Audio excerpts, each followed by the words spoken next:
Before becoming a mother, you would join meetings at any hour. Early morning, late evening, different time zones, business travel, last minute requests.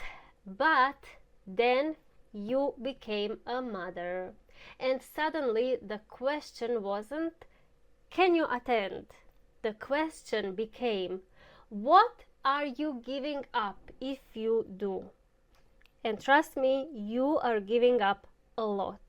So in these videos, let's see how to protect yourself and what to do when your superiors ask you to attend the meetings that you already agree that you will not be attending, even if it's just this time. So the story goes like this.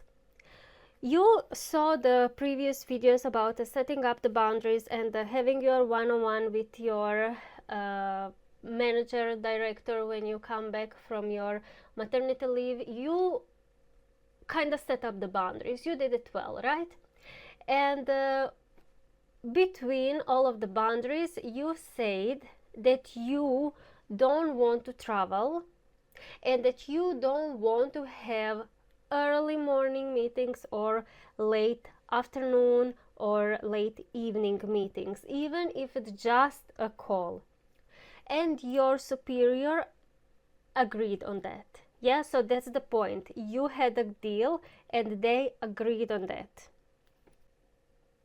So the key point here is that boundaries are not a lack of commitment. Boundaries are a resource management strategy. What is happening here? After some time, so you started working, you got requalified again, you had all the trainings back, you are back on track, yeah, like you started also doing your projects and you have your good goals prepared, so you are just well. And your superior is coming to you one day, it's already almost end of the shift, and your superior is telling you, you know, Maria is sick, she cannot attend the meeting at 7:30 p.m. We don't have anyone who can do it instead of her. So could you please just this time go from home, of course from home, just attend this meeting via Zoom. We will really appreciate it, and I know I'm asking you the last moment, and I know it's not really convenient. I wouldn't ask you if it's not so urgent.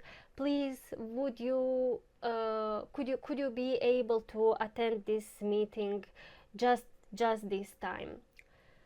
Whew. So this is a really difficult situation where they are claiming for asking you just one time, and even though you agreed that you are not going to do it. So you are afraid that if you say no, they will think you are not committed. So this is the thing, yeah, this is why you are afraid. You're somehow afraid for your position, but not just position, you're also afraid about your promotion, about your reputation at work, and so on. But actually you are unavailable after 5 p.m. already, local time, due to family responsibilities.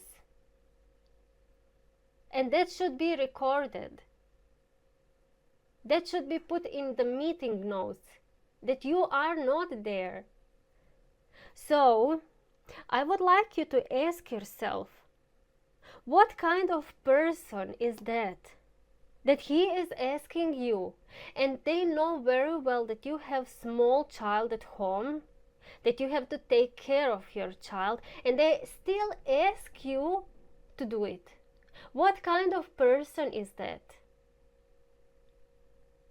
You shouldn't be asking yourself, oh, they will think that I'm not committed. What will you think?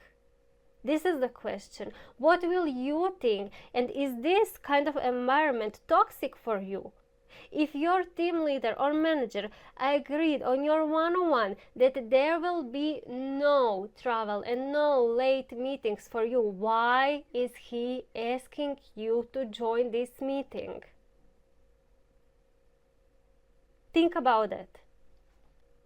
So, what to tell them in this kind of situation, and not to be rude or not have a feeling that you offend them, or just like to go in a smooth, playful way with this kind of situation. You remind them that you are a mom one more time, even though they know already. You remind them how busy you are when you come home, and you give them one small but I know how much you need me for this, so I am going to give a few notes for my colleague who will not be 100% good as I am, but still I will give my best notes for this person, what to ask, how to present our slide and so on, so that we get the best possible outcome for this kind of situation. Yeah. If this is really not possible, and if they really need you to join there a little bit for your part of presentation, then you say like this: if you want to attend this meeting, and if you really think this is so necessary, then you say yes, but yes, okay, I will attend this meeting, but I want to be first presenter, so I am going to present my part from 7:00 until 7:10 p.m. or whenever that meeting is. So take 10 minutes. I will present my story and then I'll leave the meeting. Give them the solutions like that. You are not going to stay there 45 minutes. You're not going to stay there even half an hour if you can't. You have a child. Who will take a child? Who will take care of your child while you're on this meeting? Do you have a husband? Are you sure that your husband will be home at time today, or he will maybe have to stay at his workplace to do overtime, because he also has some urgent situation at his workplace? So think about that and try to protect yourself. If they say no, you have to really stay there for the full 45 minutes because you are very important for that meeting. Tell them like this: if you are so important and this is really not necessary for you to be there and you cannot escape at all, then move the meeting. Move the meeting for tomorrow 10 a.m. You will be tomorrow at that workplace. You will be able to attend a Zoom meeting or whatever. It's okay. The person who are like on the other side of the world and have to attend, they can go late. Why not? Let them come late in their late evenings. Protect yourself. This is all about the boundaries. And this is how they are trying to, little by little, cross your boundaries. And once when you let them cross one boundary, they will just continue because they will see that they can do it. And I'm not talking against your workplace. I'm not talking against your corporation. No, I'm talking about human nature. Let's say like that, human nature. Once they see they can do, they will just try to push more, little by little, until they're more comfortable that you will always say yes. So try and start to protect your boundaries from the beginning. See, ladies, the goal isn't to prove you can work exactly like you did before becoming a mother. The goal is to build a career that can survive motherhood. Because burnout doesn't happen because you care too much about your family. Burnout happens when we try to pretend our lives haven't changed. Keep it on your mind next time when you say yes and when they cross your boundaries again.